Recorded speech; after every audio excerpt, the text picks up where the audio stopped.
Assalamualaikum warahmatullahi wabarakatuh. Madayaw ug maayong adlaw kaninyong tanan. Magandang araw sa inyong lahat.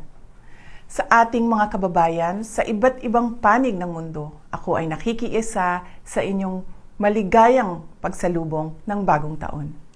Ang taong 2024 ay sumubok sa ating katatagan at humulma sa atin bilang isang sambayanang naninindigan para sa katarungan at kaunlaran.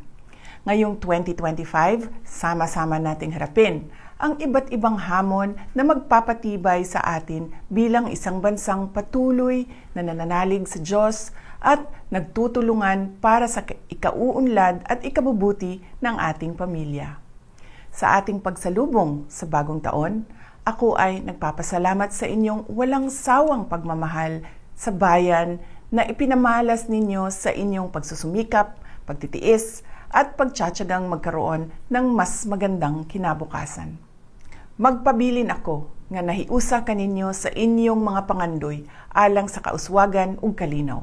Atong atubangon ang bagong tuig uban ang paglaom nga ang tanan natong mga kalisod ug mga paningkamot sa ngadtong-ngadtong makahatag og positibong kausaban.